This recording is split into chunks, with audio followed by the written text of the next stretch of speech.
We did not stop the Holocaust. We did not stop the genocide in Rwanda. We did not stop the genocide in Srebrenica. We must stop the genocide in Gaza. There are no excuses anymore. None.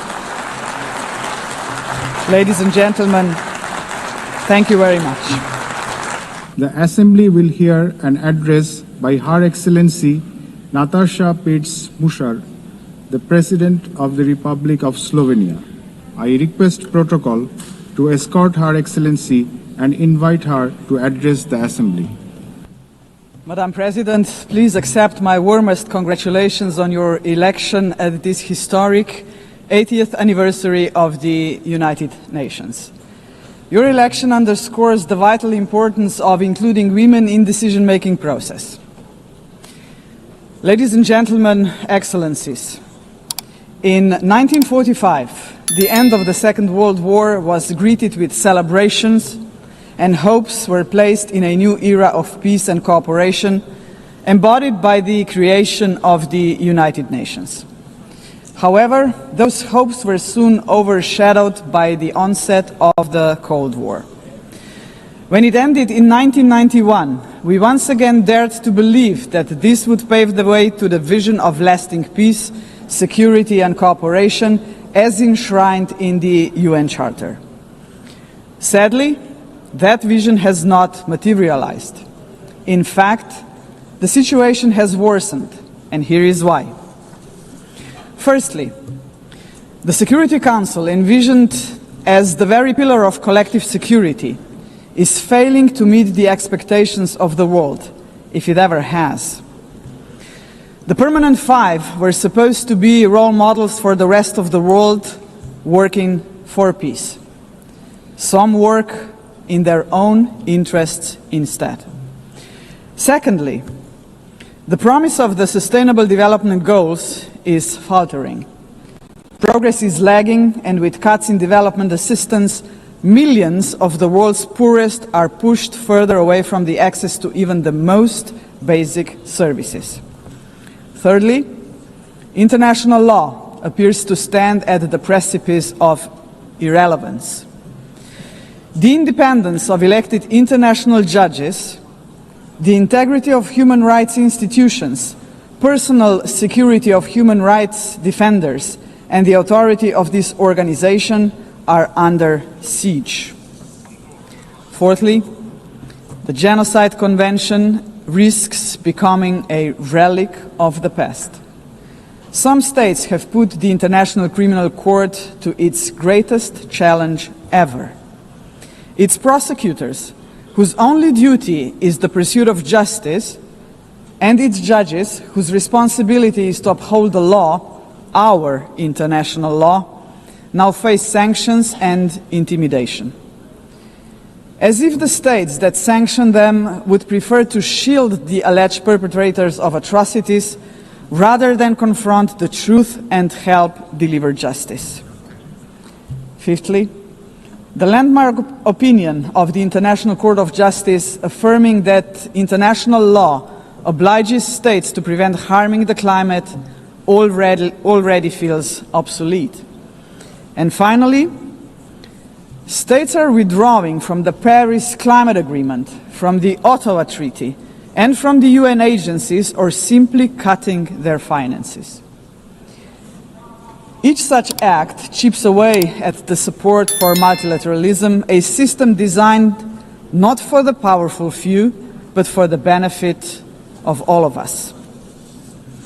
Madam President, how are we to explain these trends to our electorates, to our people, and above all, to our children?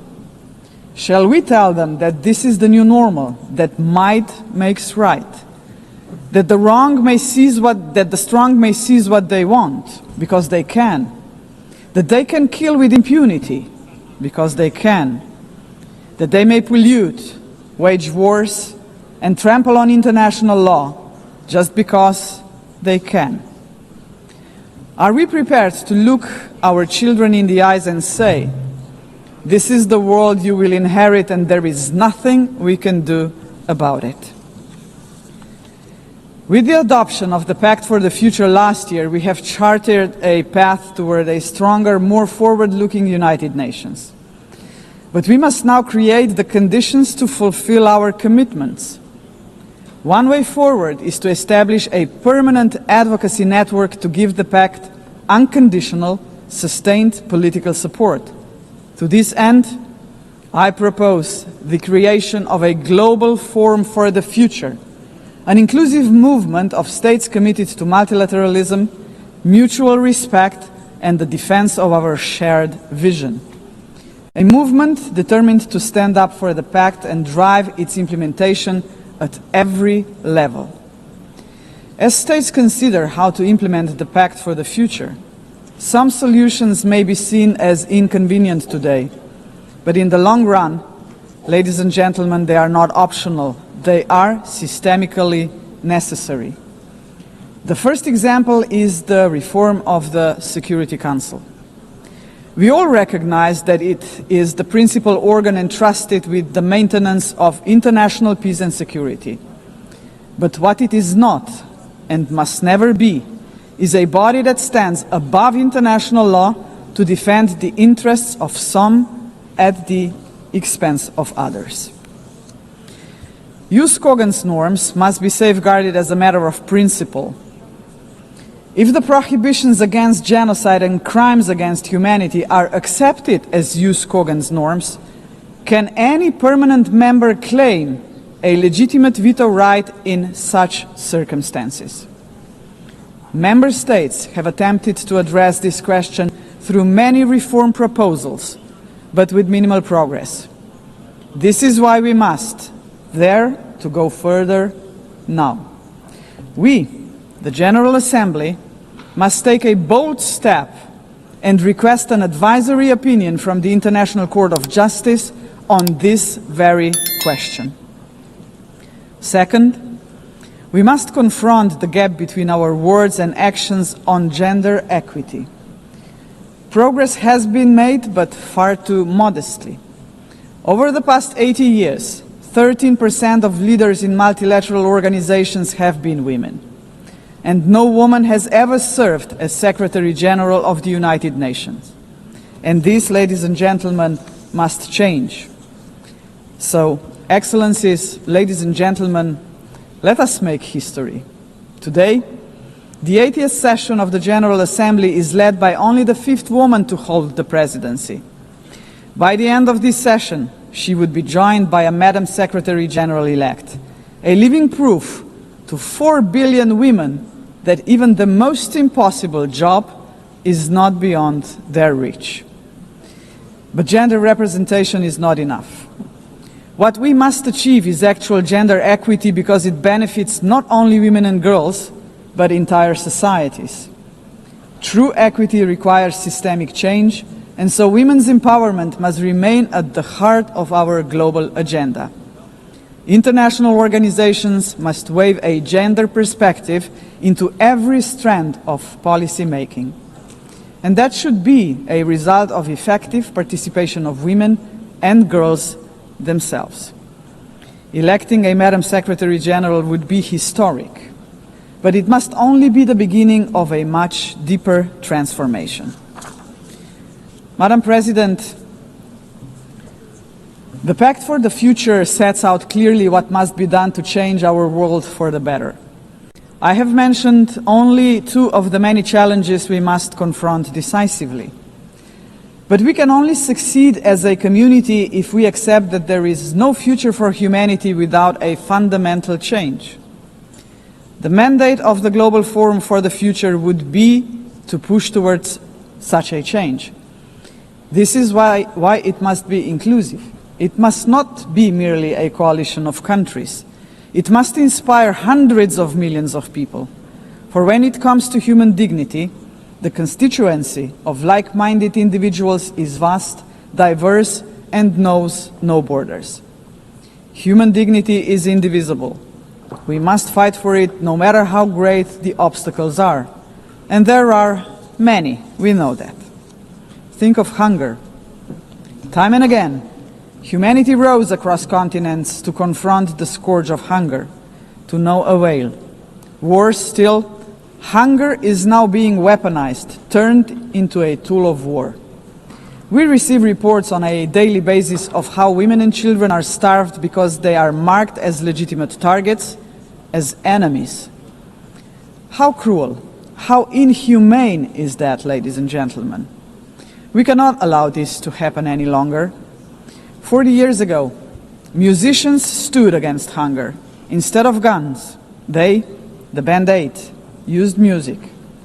The world heard them, but they were not loud enough, as hunger has not been eradicated. Today, we have science. We can address on a scale beyond imagination not only hunger, but every act of violence against human beings and all human fears. Granted, science, technology, and global connectivity are too often twisted by cynical leaders and warmongering regimes. But they can also be harnessed for the common good. Artists, influencers, and visionaries with audiences of millions can join forces with the governments of like-minded nations. Together, their voice in defense of humanity could become irresistible. Together, we can demand real action by all governments, all world and community leaders on the Pact for the Future, and hold to account those who betray human dignity to its very core, through wars of aggression, genocidal policies, and crimes against humanity. If we join forces and make ourselves heard, nobody can ignore us, not even the most arrogant governments and individual politicians.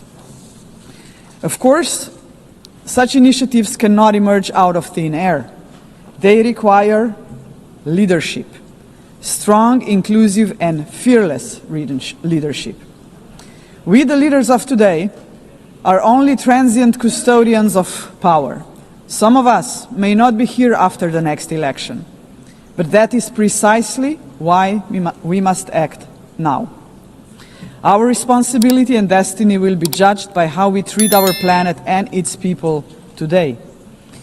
We simply cannot afford silence, ignorance, or passivity, not while we hold power and possess the power of the word. Hesitation is not an option, Madam President. For most of us, members of the UN, is not might that makes right. It is the opposite. We must not allow the powerful few to ignore us. We must not surrender to a world where power alone prevails. We, the majority of United Nations members, must be role models. We must work for a different world. The Global Forum for the Future can be a platform for the much-needed transformation in which partnerships with non-state actors and companies are indispensable. Profits must finally serve development for all. Innovation and sustainability must drive tolerance, mutual respect, and inclusive dialogue. Is that too much to ask? If we, the leaders of this planet, can offer nothing but terror, conflict, pollution, fear, inequalities, and war to 8 billion people, then we must confront the truth. We are complicit in crimes against our civilization and our planet. And not just us, heads of states, but leaders of international institutions, CEOs, and every individual with the power to make a difference share this responsibility. None of us can claim ignorance of what is at stake. If we believe in human dignity for all, we must deliver more. A world that fulfills lives, not threatens them. We must say yes to inclusive multilateralism and a resounding no to multipolarism. Let us show that this General Assembly can and will make a difference, as it has often done before. Let us demonstrate that we reject arrogance, hatred, and willful blindness to a lack of equality and justice, to wars of aggression, crimes against humanity, and genocide, because they tear us apart for generations. And let us proclaim in all seriousness and sincerity that we embrace personal and collective responsibility to uphold humanity, sustainable development, and international law, because this will keep us together as a civilization for generations. And Madam President, let me end on a personal note. For the sake of future generations, to fulfill our responsibility as human beings, to ensure that we are on the right side of the history, we should do the right thing. We did not stop the Holocaust. We did not stop the genocide in Rwanda. We did not stop the genocide in Srebrenica. We must stop the genocide in Gaza. There are no excuses anymore. None. Ladies and gentlemen, thank you very much.